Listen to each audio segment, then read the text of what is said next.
Pendant ce temps, parallèlement, son collègue René Monory invitait les principaux responsables de la politique, de l'économie et des problèmes de société à venir se pencher sur précisément l'économie des années 80.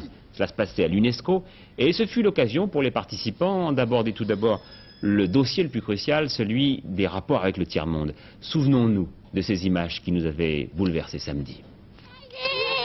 Cet enfant meurt de faim. Antenne 2 vous a déjà montré samedi cette scène insoutenable. Elle se passe en Ouganda où 140 000 personnes tentent de survivre dans un pays ravagé par la sécheresse qui laisse les greniers vides. À quelques heures d'avion de nos villes et de nos lumières, on meurt de faim. Symbole d'un monde déréglé à la recherche d'un nouvel équilibre économique, on nous propose des régimes amaigrissants pour perdre des calories qui manquent tant là-bas. C'est démagogique, sûrement, d'opposer la mort d'un enfant à de la cellulite. C'est peut-être le seul moyen de briser le ronronnement des statistiques. 800 millions d'êtres humains vivent dans un état de pauvreté absolue. Cela signifie pas de quoi bien se nourrir, pas de quoi se loger et encore moins se soigner ou aller à l'école. L'augmentation du prix du pétrole a frappé de plein fouet les économies du tiers-monde. Incapables de payer leur énergie, ces pays se sont endettés. Regardez ces deux chiffres.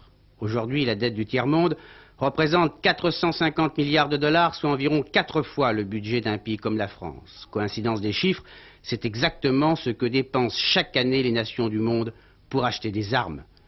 De plus en plus, on estime que la paix mondiale ne sera pas seulement assurée par les fusils, mais aussi par davantage de justice. Le problème du tiers-monde est politique, économique et financier.